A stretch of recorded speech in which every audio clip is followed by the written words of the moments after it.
Welcome to the Deep Dive Book Club podcast. I'm Joel. I'm Leo. You can reach us at Deep Dive Book Club at Gmail. We're on Patreon, X, Instagram, all the places. For anyone just tuning in, this podcast is centered on having long format discussions about books we have read or books that we are in the process of reading. We dive into both fiction and nonfiction books. The only thing better than reading a good book is having a great discussion about it, and we want to include you in the conversation. Today, we'll be talking about Project Hail Mary. This is a book that we finished with our in-person book club a little while ago before the movie came out, and we all had a great time with it and wanted to go through that before we watched the movie. So hopefully this episode kind of dives deep into that. Right, and this is part 2 of our discussion on Project Hail Mary. So feel free to keep listening, but if you haven't listened to part 1, go back and listen to that one first. Okay, for those of you still with us, let's start off talking about humor and intelligence. This question was actually written by one of our in-person book club members. In chapter 16, the human protagonist initiates a moment of humor during an interaction with the alien. What role do you think humor plays in intelligent life, especially in building trust, communication, and connection across cultures or species? Do you think humor is a universal marker of intelligence or something more uniquely human?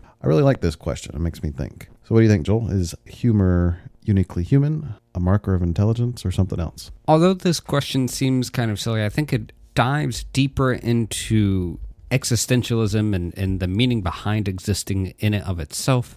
And I think one of the reasons is because it's not just a human factor. We see elephants, dolphins, and other intelligent creatures play jokes or have humor and in these playful ways enjoy those moments and express them as such. The quickest thing that comes to my mind is when I saw a video of this elephant stole this man's hat, put the hat on itself, and then barked a laugh and then took the hat off and put it back on the human and then kept walking. And that to me was clearly humor. A certain level of intelligence and social development that's required for humor, and humor would be a good proxy to recognize those things, because that's obviously, there's a lot happening there socially, mentally, and intellectually with that elephant doing that. And it's very clear, the elephant is capable of humor, so the elephant is also therefore capable of X, Y, and Z. You have to know a little bit about yourself to know that, me taking the hat off of the human and putting it on my own head is funny because it's not normal, blah, blah, blah, blah, blah. Who knows what's going through the elephant's head, but it's obviously humor happening there. So maybe, I don't know that if there's a certain level of intelligence that's reached where humor naturally emerges, or if it's something unique to social animals. I would think that the level of social development and how social an animal is a necessary part of humor. Humor requires other people.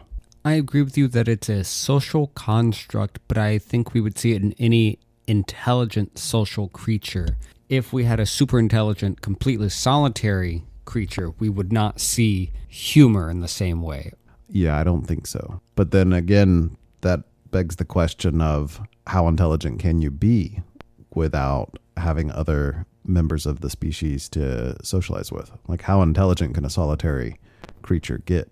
In this case, if we divide the idea of intelligence, then we could say certain creatures are more intelligent than others, but that might be, for example, felines can be seen as relatively smart, or cunning would be more of the English word that we would use to describe their capabilities of nuance and movement and hunting pattern. But they don't have really strong structures of social interaction or humor or anything like that, except for when we start looking at more socially structured felines, such as the African lion. They have a little bit more play and social development than, say, the panthers or lynxes that we see from a mammal behavior perspective. That also makes me wonder if humor is simply another form of play, because play is something we see, in the young of most intelligent species. So humor may just be another form of actually playing. Yeah. Humor is a form of playing. I think more fundamentally, humor, like you were saying earlier, is a way of showing your capabilities of a whole bunch of subset skills. So in order for you to be humorous, you have to understand the social situation and know what is normal and abnormal. And using those expressions, you're capable of creating a quick connection with people, something that we often see lost in, say, emails or text messages, where humor is hard to translate in the same way that body language is used, or smile while you say a quote-unquote rude comment. And that can be kind of that structure of social connections and subset of skills. That's why text messaging has evolved to have emojis and GIFs. Yeah, because you need that type of second level social structure in order to have humor or context. And before emojis, it was emoticons, colon, open parentheses, or colon, closed parentheses. Useful. So I would suspect if we have these alien species that are social and intelligent, then they would have some type of humor. Maybe not a recognizable humor to us, but some form of... Like British humor? I don't always get British humor. Sometimes it's funny, though. Hey, it's okay. It's okay. There's a reason we parted ways with them a few hundred years ago. You know, I would say to this first question here, what role do I think humor plays in intelligent life, especially in building trust, communication, and connection? You know, as I'm thinking about humor as a form of play I think is also a form of trust building, because it's practice vulnerability. You're practicing vulnerability and you're practicing nuanced, complicated social dances. And so this is an elaboration, an extension of a social dance to understand all the intricate ins and outs of what's going on in a practice form. So that requires trust and vulnerability and mutual understanding. So I would say for sure, at the very least, it's a form of building trust. Trust, communication, connection, it builds all of that. The other thing we often see in humor is the use of tragedy being expressed in humorous fashions in order to cope with it. There was a lot of interesting humor that emerged out of the repressive Soviet Union era. Rightfully so. It was humor was a way of having some sort of pressure release valve for a highly oppressive situation. Right. So, back to the book here, it was just interesting to see a human and a completely extraterrestrial alien having a humorous exchange once they had established communication. I think that was the impetus for Mike writing this question. Okay. With that, we can move on to the next part of the book, where in chapter 16, Rocky, the alien, he gets on board the Hail Mary, and he's with Rylan. They set off to study the planet Adrian, which ends up being the name of Rocky's significant other. Rocky realizes that Rylan doesn't have enough fuel to return home, and he offers to give Rylan the amount he needs, thus making it possible that this is no longer a suicide mission for Rylan. We also see an interesting flashback of the 6 astronauts chosen for Project Hail Mary, 3 primaries and 3 backups, and we learn that Rylan is not amongst these. I guess in this 2-part setup here, Leo, how do you feel about the revelations or the fact that the suicide mission might no longer have that deadly cost for Rylan? So at this point in the story, when I got to this point, there were some interesting developments. For me, the fact that this went from a suicide mission to no longer a suicide mission took away the chance for character development and for that extra sharpness to the overall story emotionally, because you're taking away, a big thing that is hanging over the protagonist's head. So for me, it didn't work out for me emotionally. Like I didn't understand that choice of turning it into not a suicide mission when it was set up to be a suicide mission. I don't see that it added anything to the story. Him having the extra fuel becomes important later on. But as far as overall character development and the way the story goes, I don't see that it going from a suicide mission to not a suicide mission really added much to it. I didn't understand the choice, other than I don't want my protagonist to be on a suicide mission. The reduction of the severity for the mission, right? So you have this quote-unquote suicide mission, and then it takes away that looming death or looming fear, like you were saying. But then the other part of me that was a bit of a whiplash was, why do we have to have these ultimate costs all the time? Why do we have to have these dire events? Why can't we just be happy that the protagonist might get to live? Why do we have to have someone be sacrificed and die in our stories? Does that make sense? In some ways, I think, only speaking from American culture, we sometimes get inundated with the death and the violence and the cost, where now everything is a higher price and the protagonist or someone has to die for it to be worth something. Sacrifice, I think, is something that very sharply draws our attention because of how critical it is to survival situations and the continuation of people and tribes and different societies. So I think there's something very deep in our DNA that makes stories about sacrifice really stand out for us and kind of glow with an ancient ancestral glow. So I think that's why that element in stories is so common, because it is so central to what we think about on deeper levels. I believe part of the idea of that for us is we want, in this ethereal idea where we're playing in fantasy, we want to be on a suicide mission, but then for it to end up not being a suicide mission. In the same way, the first person jumps off of the landing ship, or the first person jumps over the walls of a besieged medieval castle. There's clearly the high probability that that is a sacrifice, but there is some probably hero mentality behind this of like, well, what if I live? Then I get all of this glory or all of this. I think there's a part of the brain that says, I could be the exception. Right. I think there's always that voice of, there's still a chance I can survive. I think at the time when I was reading this particular cluster of story beats, that when it turned into no longer being a suicide mission because of the availability of a bunch of excess fuel, my theory at the time was that, okay, this is going to end up being the explanation as to why we now have this reason for there being a first-person narrative, because the whole story is told in a first-person narrative to the reader by Ryland, which is a great style for this story, so you get to see how his mind works. I think it was well done.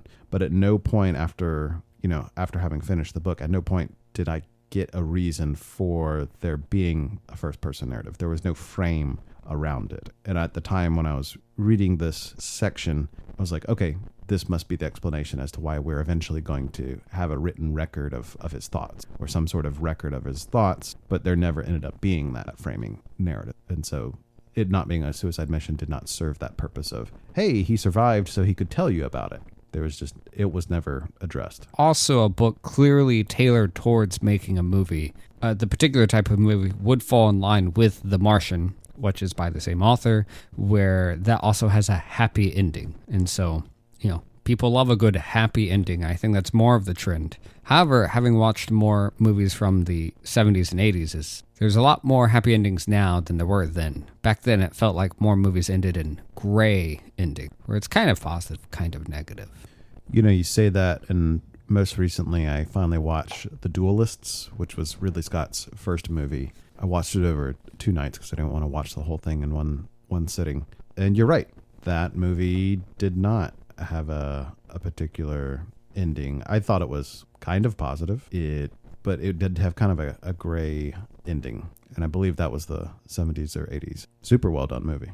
The next thing I wanted to talk about was 2 minor characters. In chapter 17, we get a brief flashback of an awkward memory that Rylan had with Dr. Dubois and Dr. Shapiro, where Dr. Dubois, in a very straightforward and oversharing manner, tells Rylan about the newly begun sexual relationship between Dubois and Shapiro. In chapter 21, we learn that 9 days before launch, Dubois and Shapiro, the primary and backup scientist of the crew, died in a sudden accidental astrophage explosion. And then later on in the book, we learn that this is the main reason why Rylan ended up being put on the Hail Mary ship itself. So I was a little confused at the time, and it makes a little bit more sense now that the story is completed as to the purpose of the awkward flashback that cropped up in chapter 17. I was wondering if it added to the story, could it have been left out without losing anything? What do you think? I think the awkwardness was an attempt at a collection of humor. The story beat itself ties really well into the end of the book, since they both have to perish in order for Ryland to get on board the ship. The oversharing seemed unnecessary. The sexual context of the conversations out loud also seemed unnecessary, and that could have been left out of the book. But I guess it was how the author chose to show the beginning of their relationship, which was a useful plot device. So that makes sense, because they needed to have some sort of reason to be together at the same time when a sudden accidental astrophage explosion took them out. Right. Even though the reason that they were together was not related whatsoever to their relationship or sexual activity. Right. It was actually only related to the fact that they were both the science officer for the mission. So really, there didn't have to be any relationship whatsoever. True. And you still would have had the exact same plot beat hit. True. So the only reason that I can see for the story that awkward scene was put in there was just to have the humor of Ryland experiencing the awkwardness, and just a humorous flashback in general. Right. But it never got tied in. There was another flashback. I was just not going to bring it up, but it's come to mind, so I'll bring it up. There was one other flashback that happened earlier in the book, and it was Ava Stratt going to a courtroom to basically give the finger to a bunch of copyright infringement class action representatives. And the whole scene was actually not told in first person. Ryland was not there to witness it, so he could not have explained the scene. And so the first person narrative was actually broken for the only time in that section. And it did not seem to add to the story whatsoever. It was just kind of a poorly written TV moment, because it was also, as far as courts and lawsuits go, it was unrealistic. Nor was it logical, because she already had all of the legal and executive power bestowed to her from not only the United States government, but from every other government. Right. So her complaining that this is a waste of time seems illogical, because she could have not gone or sent someone in her stead or any other number of things. I don't know if the editor missed or somebody missed it. It just never got tied back in, and there was not an explanation as to why in this first-person narrative that was in there. Didn't add to the story. Pulling back to this particular flashback for the two science officers, other than they were studying a research sample, so it wasn't like the sexual relationship. One of the hypotheses I had in the middle of reading is I wonder if they become emotionally compromised, because perhaps the birth control they were using fail, one of them gets pregnant, and now psychologically neither one is capable of going on the mission. So I originally thought that would be a good hypothesis, but we find out that's not true at all. They just both die in an explosion. So the now unconfirmable hypothesis, if we were to go off on a conspiracy, is if Stratt? Yeah, there we go. If Stratt set it up to where they both died so that she could put Ryland on, because she thought Ryland would be the best candidate whatsoever. Right. That's something that occurred to me. There's no textual evidence for that. It would make a good subtextual political layer, or, cunning machination level layer, but there's just, unfortunately, that I can see no textual evidence for it. It would make a better story. Anything else on this section? And this isn't to kind of pick on the story. It's a good story. It is what it is, and I appreciate it. It's just interesting inconsistencies to take a look at. I don't have a problem with the book or story whatsoever, but it's fun to examine these things. Right. I like the book. I find that I often pick at the things I like the most because I like it, and I enjoy going through the nuances of it. Things that I don't like, for example, the most recent book that we abandoned, I didn't even care to pick at it because I just didn't enjoy it and didn't want to swim in those pools of thoughts. Right. And we were tossing around the idea of doing an episode that was not necessarily on a particular book. We'll talk about books that we stopped reading, or books that we enjoyed reading that are just not ones that we would talk about on the podcast.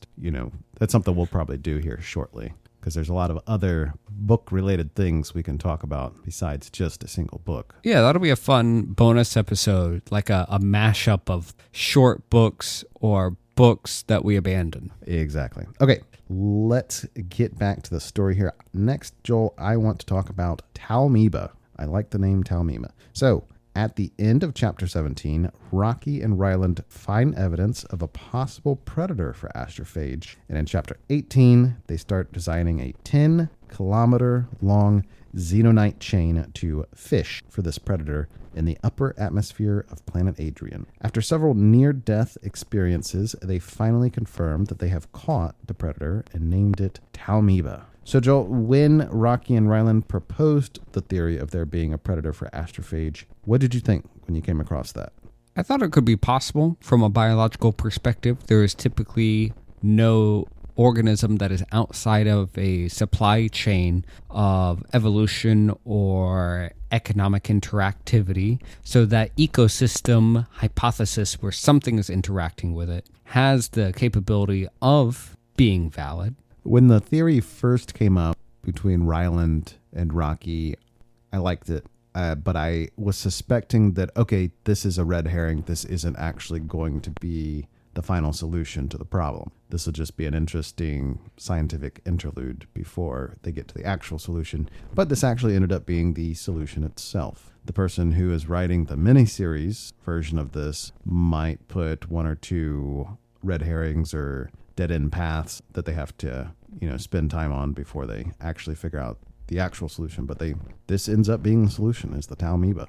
As now, on the back end of the story, after having read it, I did really appreciate the ecological thinking that went into it and the world building that went into it. Okay, well, here's Astrophage, and a lot of thought and care went into designing the Astrophage, its life cycle, its biology, and then adding in the Talmeba just made a lot of sense. And Andy Weir did a really good job, in my opinion, of setting up that ecological flow and background that I really appreciated. He begins setting up that background early on in the book where he has Ryland being this type of xenobiologist who starts investigating the life cycle for the creature. And so with the Astrophage, and you have all of these like tests and studies being done, it does line up to be more of a xenobiological structure than anything else.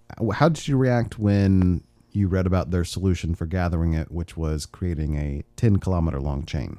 What an idea. It seemed that the xenonite was more or less a substitute for a 3D printer with a whole bunch of filament available to print whatever you want. Because in the way that it's explained that Rocky the alien has, he can basically create anything out of it, as though it were a goop of epoxy that he can just squirt into a certain structure. And then there you go. If I remember correctly, they used a 3D printer that Ryland had on board for creating the chains. Do I remember that correctly? The chain links? I think that was molds. They made the molds with the 3D, yeah. And it ended up, like you said, being epoxy. It wasn't a more traditional metallurgical way of getting it done. Is what it seemed like. That's correct. Yeah, that is what it seemed like. Interesting solution. Very risky. Yeah, interesting solution. Chain is very risky, but they didn't really have a lot of other choices that made sense to me. From a literary plot point, it was the perfect level of risky but feasible. Right. I mean, that could sum up the whole book. Risky but feasible. Anything else you have on the Talmeba, them collecting the Talmeba? I thought the scene of them actually doing it was pretty exciting and it's very interesting with the long chain, collecting it and thinking about... He talks a little bit into the orbit and rocket science of how they have to tilt the ship in order to collect it without burning up the chain, all of this stuff. So it was well thought out. They've got to go at a certain angle and a certain thrust, and yeah, it was very interesting, and there was a lot of thought that went into it. For some reason, during this scene, the picture of the ship in my mind was the Planet Express ship from Futurama for some reason. It's fair. But other than that, no, I don't have anything else there. You just yawned, so let's take a quick break, grab some coffee, and then we will come back and wrap this episode up. We sure can. I put this in because I want a place to put our interlude music. Hey, someone worked hard on recording that interlude music, so we're going to use it. All right, guys, we'll be back in a little bit.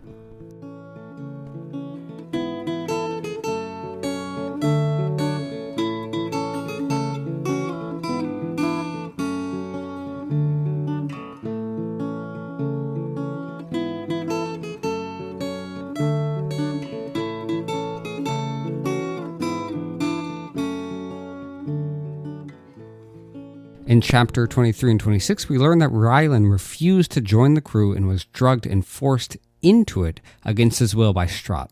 Rylan comes to the same conclusion that Strahd did, that he is a coward. Chapter 29, we see Rylan chooses to sacrifice himself and his chances of getting back to Earth to turn around and save Rocky and all of the Iridian. So, Joel, in Ryland's shoes, if you suddenly realized you did not heroically volunteer for the mission, but that you refused out of cowardice, how would you process that? That's hard to say because of the level of intensity of that structure and how much stress there is in that environment. So it's hard to respond appropriately.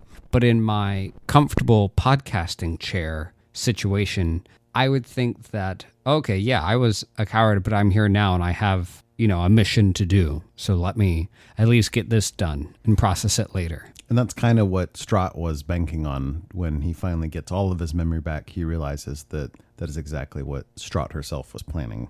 And in a way, she was correct. So, Leo, that's how I would feel. How would you feel? Do you feel that you would collapse under the weight of your own cowardice? Do you feel you would process everything? What would happen? It's hard to see how someone would process it other than, I have to get this job done, because getting the job done is kind of a refuge, like you were saying, to not thinking about it. At the same time, I can easily understand how someone would just completely collapse under it. The pressure of like, everything I thought was a lie.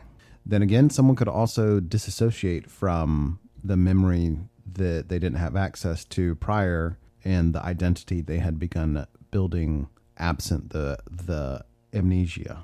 Because there was a lot of significant things and developments that he was exposed to without his memory. Therefore, he began developing a new identity. So in a way, he almost has a new constructed identity to rely on, that he has to then have come to terms with the identity that he remembers. It does all add up for the literary use of amnesia, right? Things slowly start coming back to him. It's revealed in this exciting way. He finally gets, the big reveal of his memory coming back with at the same time of the big stressor of the whole ship needing to be saved, the planet needing to be saved, getting the solution, everything kind of pinnacles all together in a nice, succinct, convenient way.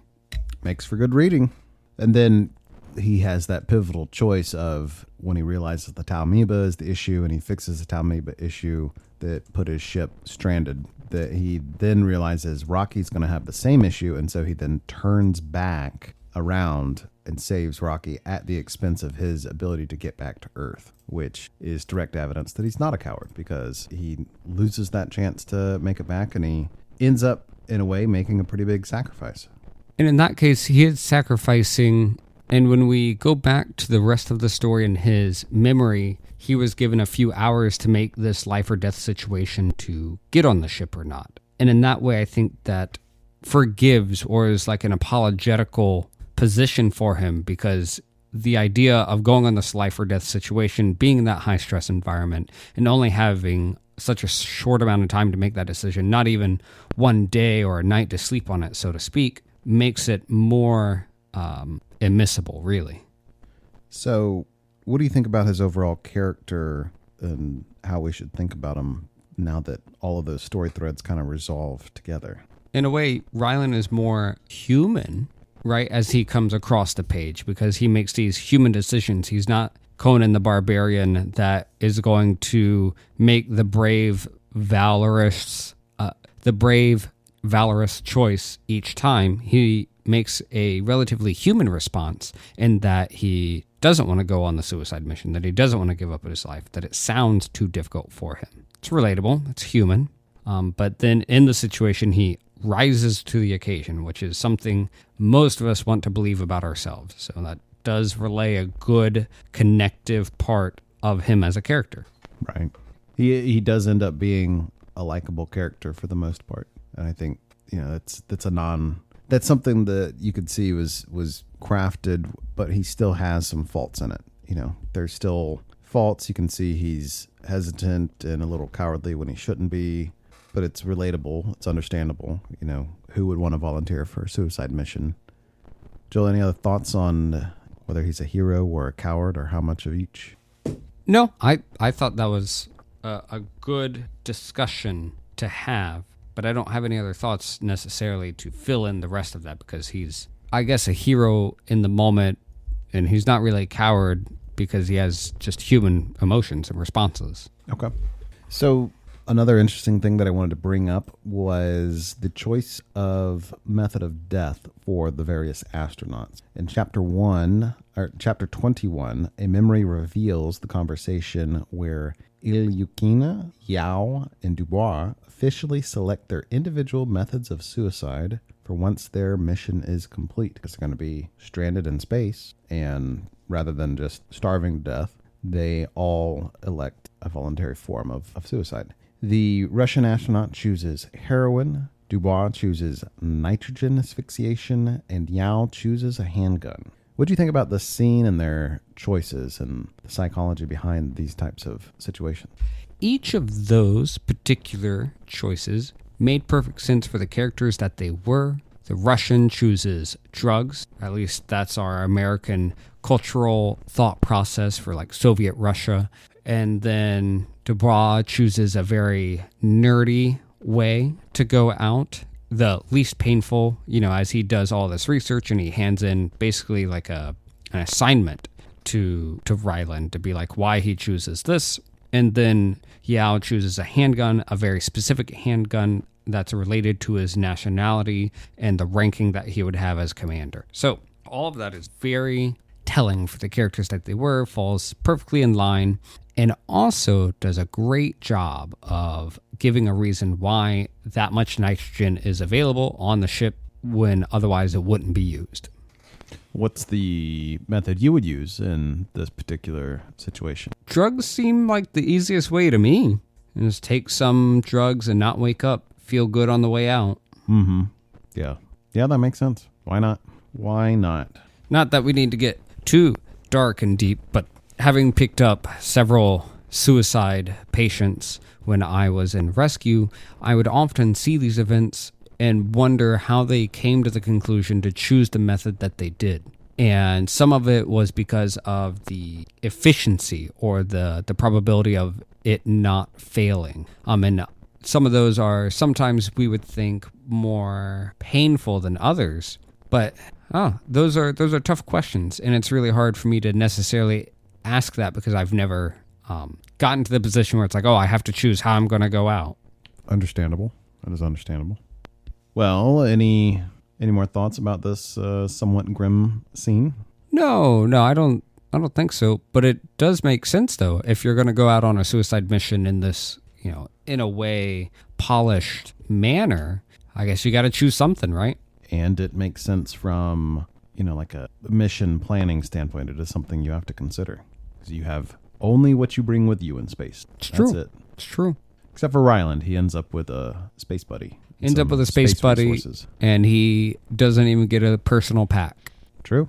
Okay. Another interesting thing that was brought up in the book also happened in chapter 21 that I wanted to bring up here is Ryland and Rocky, they discuss some differences and similarities between their species and discuss the seemingly surprising overlap they have on the sound frequency spectrum they are able to sense. Rocky asks the more interesting question of why they think at the same speed. After some musing, Ryland's answer is that thinking speed is based on gravity. Gravity dictates how fast animals can move, which dictates how fast they would need to react to predators and prey, which in turn determines the minimum speed at which they would need to think, which finally dictates the minimum speed at which humans and arids would need to think to dominate other animals on their planets. I like this theory. They were very good thought experiments, very great xenobiological thought processes of, what would you see? What would you hear?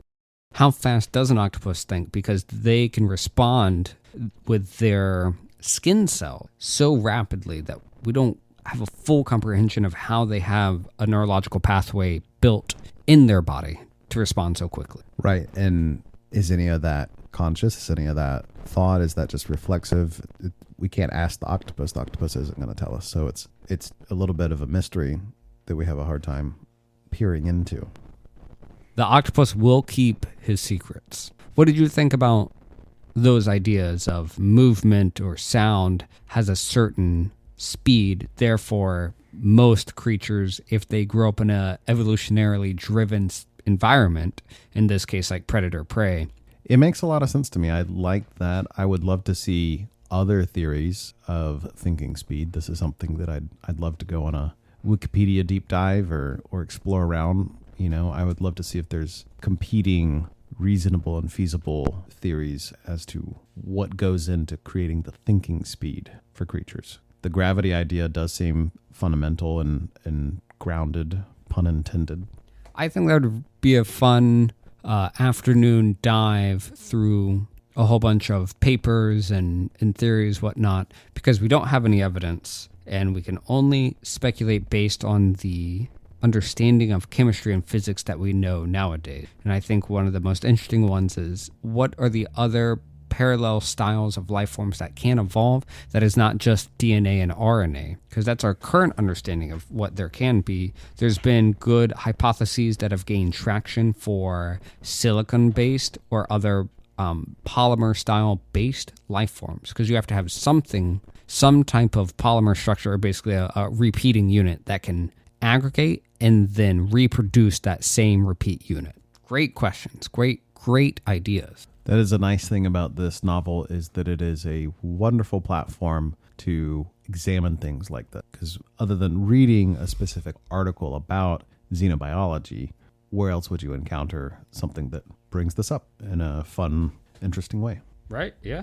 It also makes me wonder if there is kind of a band or range of thinking speeds that make sense for intellectual creatures of a certain degree. You know, I don't know. There might be a natural band, like a natural spectrum of thinking speed. I am not sure, but I guess it would make sense in terms of sound the production of sound and the speed of sound, such that you would have to respond to that in time, or sight. But sight is... Yeah, if it's limited to sight or sound, sight's faster. And sight will be the same, basically the same in any environment. Sound would be different if you had different mediums. For example, water and air, sound travels at a completely different speed. So an aquatic life form does have a different hearing speed, right? But it's close enough. I guess the argument here that Rocky has is gravity, where the amount of gravity corresponds to how fast an animal can move, therefore corresponds to how fast someone can respond to that predator moving. True.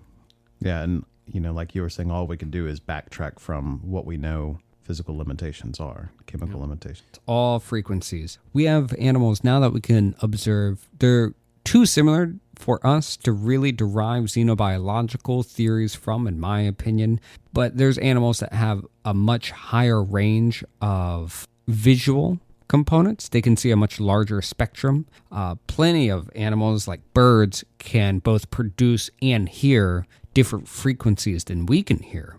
But those are all close enough where it doesn't make a huge difference. For example, if birds at super high frequencies were around for a long time, we would be able to hear a higher frequency, because the ones that couldn't would have been picked off. Right. Okay. Any other thoughts on this particular topic? No. I think that was a good one. So that kind of takes us through everything that I wanted to talk about of the story itself. The last story-based topic that I wanted to discuss briefly was what, in general, you thought of the overall ending and Ryland's life on planet Arid. I thought the ending was good. It was a nice, happy ending. He got to go back to being a teacher. Everything was great. It does take away from what I would consider a more serious story structure, because that idea of sacrifice, like we talked about earlier, there is something about what we see in real life where people have sacrificed things. You bring up a good point that I didn't think about as far as how serious the story is. It's not something I quite thought of, but since you brought it up, it kind of clicks in my mind that this does straddle an interesting area around the border of serious and silly. And it's a blend of both, because Ryland himself is a goofy, silly guy. His humor's silly and goofy. Part of the reason, at least from the text, is that he's a junior high teacher. but there's a lot of serious story beats happening. There's existential threats for 2 planets of intelligent creatures. So it's interesting. It's an interesting blend of the two. Now that I think about how serious it is, I don't know. I don't know that it was mixed particularly well, at least in that regard. But I'm not sure. It's not something I thought about. Like as a story end on an overall happy note, it's a happy arc. So it's fascinating.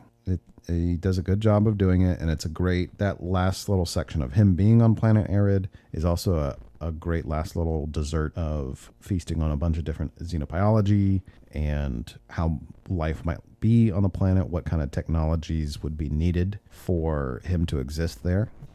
For me, it was a little confusing as to why he was on the planet itself, just because of how extreme the gravity and atmospheres were. It would seem to make more sense if he was in a space station orbiting the planet, but that was a choice, and it was an interesting read. It was an interesting way to tie it off. And the only thing that I kind of left the story wanting was, okay, but what happened on Earth after he left? That was the thing. Like, that does give a good cliffhanger in terms of he's told, oh, Earth is doing well. We can tell the sun has gone back to normal. Earth is okay. But right. Ryland himself doesn't necessarily see that. He doesn't get evidence of that. He's stuck on the planet that has a super thick atmosphere, so he never gets to confirm that data. True. And I think we talked about this a little bit, is there's no textual evidence for this type of subtlety and subterfuge, but it would be merciful in that situation to tell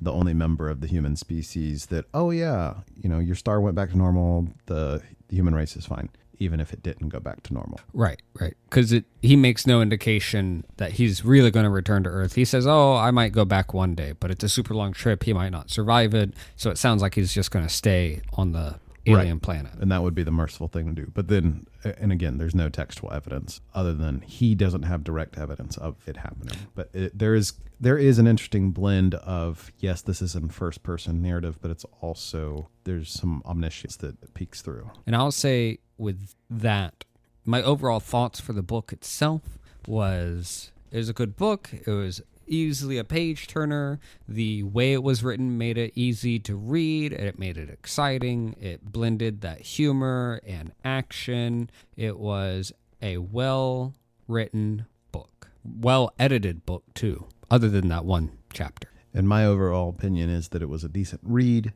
If I had to sum it up in a single word, it would be that it's entertaining. The focus on the scientific accuracy, I thought, was well done and worth reading just for that alone. The most interesting part of that focus on scientific accuracy for me was the xenobiology, how the Iridians' anatomy works, how their life cycle works. That was all very fascinating. Everything was intelligently thought out, and it's plausible, and it was all cleverly tied to the environmental and evolutionary backgrounds of both for the Iridians and for the Astra. Again, well done.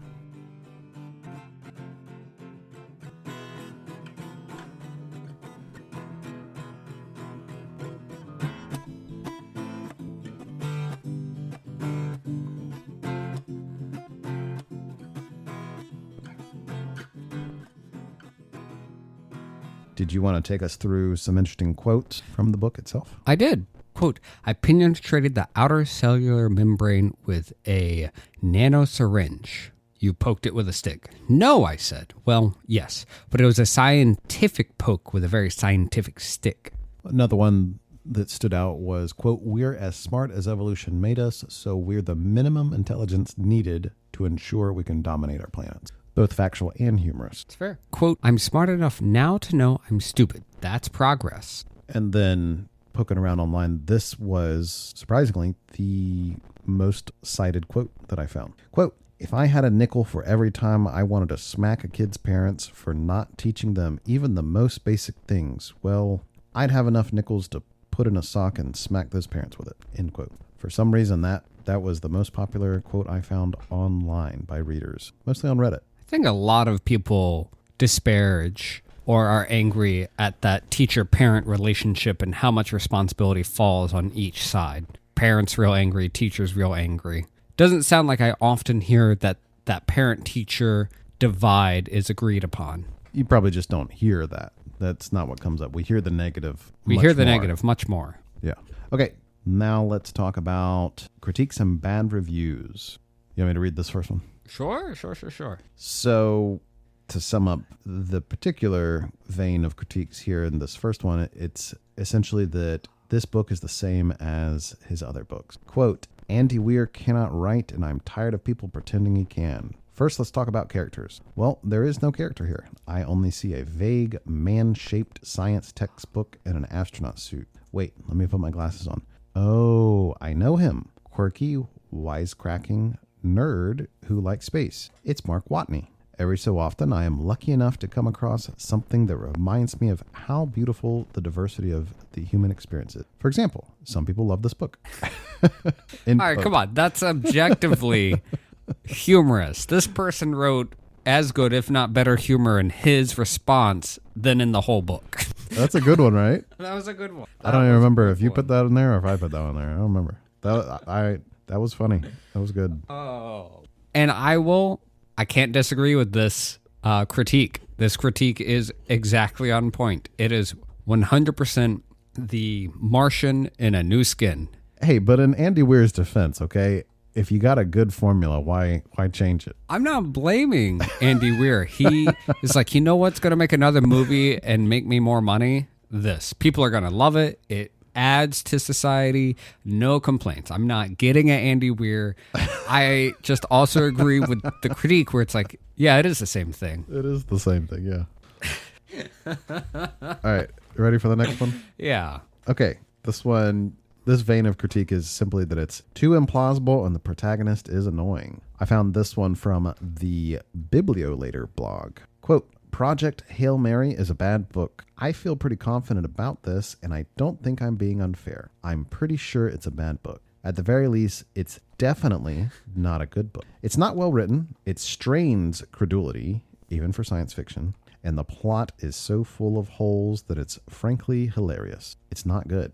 First of all, it's wildly implausible. I know that this is a weak argument to make about plotty novels in general and about science fiction in particular. I know plausibility isn't the point. Project Hail Mary is not meant to be an exercise in verisimilitude. It's meant to be a fun what-if caper in space, but it's really, really implausible. And that implausibility becomes a problem. The book is essentially the story of a bromantic relationship between Rylan Grace, the high school biology teacher who knows all science, and Rocky the alien, who knows all structural engineering and lives in pure ammonia.